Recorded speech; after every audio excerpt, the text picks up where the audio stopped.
I don't know who's seen the Katharine Birbalsingh open letter calling Jess Philips racist, right?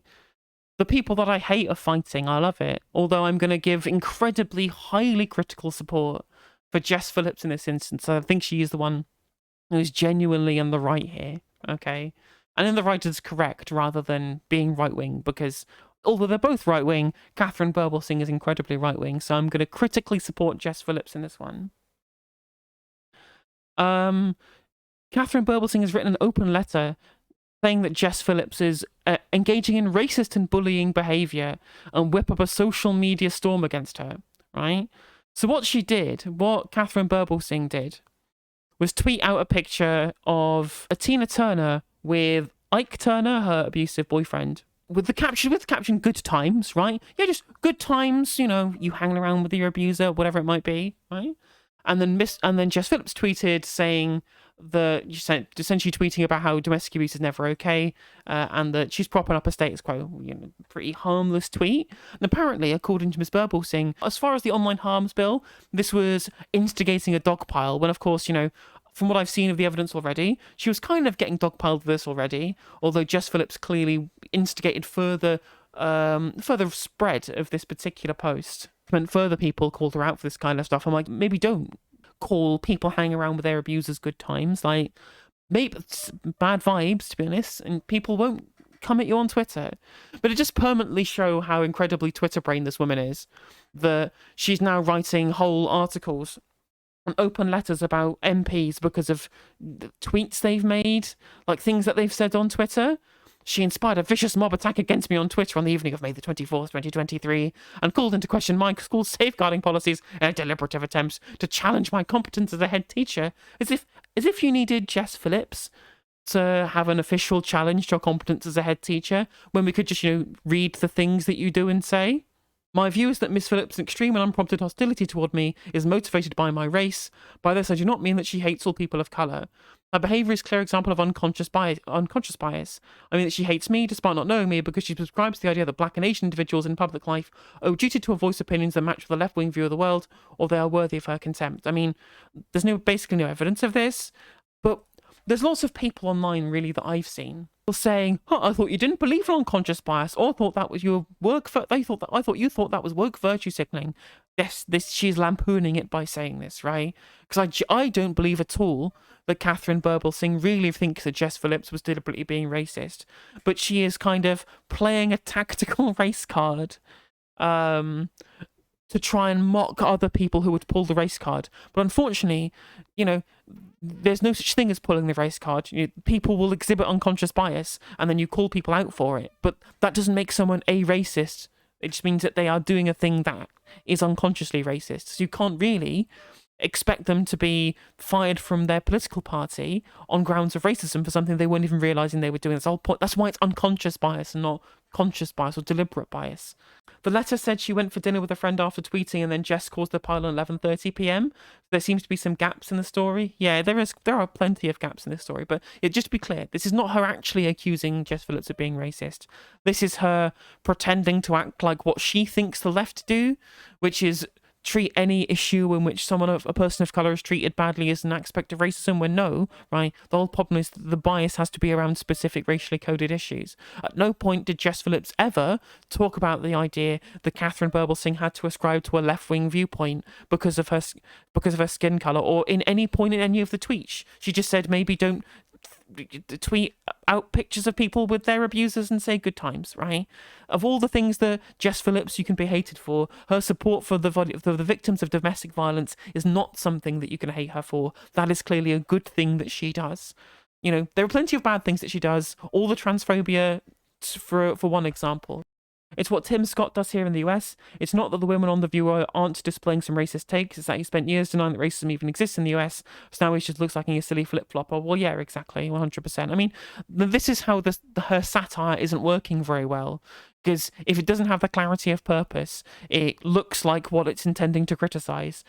Because, of course, right-wingers are idiots, and they are completely comedically bereft. So they don't know how to do satire. So her trying to satirise what she thinks leftists look like, A, because she doesn't know what leftists believe, and B, because she doesn't know how to do good satire, they just kind of fallen completely flat. Literally here, she has an article talking about how she thinks that children are using the race card. So it's clear that she's just kind of lampooning social justice causes when she's saying this kind of stuff. So Katharine Birbalsingh, in her demented speech that she made for the National Conservatism Conference, in that speech, she talked about how she had the bravery to stand up and use her real name on Twitter. How much do you love your country? How much do you love the values that you claim to defend? Do you love them enough to tweet under your own name? Which is just playing into my theory that basically every conservative in this country is completely Twitter-brained. They're all stick in the mud who never engaged with technology, but were forced to during the pandemic, and not knowing how social media works, because it's not something that, like millennials and Zoomers, we've grown up with and we've understood from first principles. She is jumping in later and not realising how irony, satire, that everything is just kind of layered underneath all of these different layers of irony. She doesn't get it, right? She thinks that it's real life. She doesn't realise that it's all just basically a mess, really, at this point. And so, because she doesn't realise that, she's taking everything at face value and thinks that it's more important than it is. In her role as a front-bench Labour figure, she's brought Labour into disrepute. Having seen the abuse I was subjected to online the next day, one new member of staff at Michaela and Labour voter as it transpires asked me whether the Labour Party would come for Michaela after a general election. My reassurance to him was that Ms Phillips' views in an abusive manner do not represent the majority of Labour voters or MPs that you've met. There's still no evidence that the pile-on was because of something that she tweeted and not indeed because you tweeted out something shit and then you became the main character, right? Because again, they don't get how being the Twitter main character works. They think that every mob has to be instigated rather than just you becoming viral because of how silly you are as a human being. Everyone can see your tweets, Katharine. They can go anywhere. Anyone can retweet you. Anyone can quote tweet you. These things spread like wildfire regardless of whether or not someone instigates a pile-on or not. That's just the nature of the beast of Twitter. And again, you'd know this if you'd actually been engaged in this properly any time before April 2020. Jess Philips got involved after the pile-on started. I'm not surprised, right? Because, again, it's just a fundamental misunderstanding of how Twitter works from someone who is far too boomer to be able to get their head around it. This should be the end of her public career. Again, this is just examples of tweets from people disagreeing with the thing that she tweeted, again, with no link to the fact that it was Jess Philips. Had Miss Phillips had genuine concerns about my suitability to be the head teacher of Michaela or our policies, she could have raised concerns by using the school's complaints procedures. But she just tweeted out at you. Like, she's never said in any of the tweets that you should be fired from your job or that she was calling into question your role as a head teacher. You just said that you did a bad tweet. It's Twitter. It's not real life. It really isn't. And so this is, of course, as Morinaka points out in chat correctly, this is the same head teacher that last week, actually, I think it was, made up stories about children identifying as cats in her school or in other schools. And you know that she made it up because she had tweeted out the letter that she had received, and it still had the child/children template that she would have sent out for people to make the fake version of, right? So she had already just revealed that there was a fake template going around that she might have made, that she was using to try and make up these erroneous stories of children identifying as cats. That's truly what she cares about, is not genuine utility of anything happening. She just has a political message and she wants to spread it, and it doesn't matter how many lies she has to tell to be able to spread it. Thus far I've explained why I believe Miss Phillips has behaved unprofessionally. I will now further explain why I believe race is the reason for her intense hostility. The reality is that Miss Phillips was furious because I am black and dead to speak at the NatCon conference. The reason she mimics me saying the phrase "hold the line" is because ultimately she holds me in contempt for being a black woman who does not bend the knee and consider her master, and instead commit the atrocious crime of expressing views for myself. No, she's quoting at you because you were dumb and demented, because you look like a f***ing idiot about holding the line for using your real name on Twitter. That's what she was mocking you for, sounding like a lunatic, not because they were not the right views for black people. There are some who believe in the true ethnic minority one must conform to specific views. There is an old and vicious idea that people of colour are not capable of thinking for themselves, in too childlike need of guiding to use common notions of antebellum South, and instead need the guidance of a white person to whom they must be grateful. This idea is not dead and buried. How dare we black people think for ourselves? How dare we speak in a conference that doesn't represent the views that black people are meant to hold? Again, just no evidence for any of this stuff.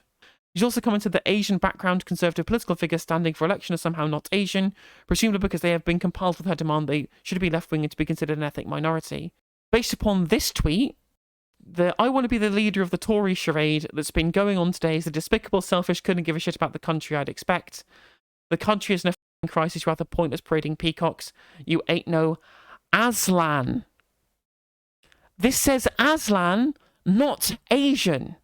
She's misread the word Aslan, thinking this is talking about Asian people. That's the only evidence that she has for all of this, and it's because she misread the word Aslan. Which is very, very funny. She has boasted about telling the world how she told Dan Abbott, the first Labour MP and woman, who, whether one shares her views or not, has received appalling abuse online, to fuck off. I had dinner with Dan Abbott last year, and in the disagreement she had with me, she showed nothing but respect. I would expect nothing less from an elected representative. Well, okay, maybe I have to give critical support to Katharine Birbalsingh, because she's being nicer to Dan Abbott than Jess Philips is being. At the time of events I described is entirely misleading, and I would point to the time being cropped of the tweets. Selectively laid evidence is deliberately. Birbalsingh's original post was all over Twitter and trending an hour before Philips got involved. What really set Twitter aflame was Birbalsingh claiming it was the GIF. She may have intended that, but it's clear every screen grab was actually a posted static image, and that anyone saying otherwise was a lunatic. The tweet also precedes Phillips's and got 1 million views. By 10:51, 11 minutes before Philips got involved, Birbalsingh had already deleted her tweet and was on the attack. Actually, the very first tweet that Birbalsingh cites as a pile-on off the back of Philips' attack also precedes Philips' first tweet by 42 minutes.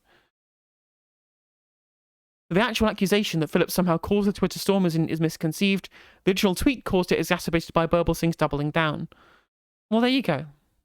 So it was indeed completely disproven at the end of the day as well. If you enjoyed this video, please do consider liking and subscribing. It does help out the channel and the algorithm. And if you click the bell notification icon, it will let you know when I go live and when I upload videos. If you'd like to follow me on social media, my handle is @NoJusticeMTG, and that is Twitter, TikTok, Facebook, Instagram, Twitch, and YouTube. If you want to support my channel in a more financial manner, you can do so by becoming a member for just 99p, by super chatting, or by supporting me on Patreon, with the link is in the description of this video, and hopefully I'll catch you on the next segment.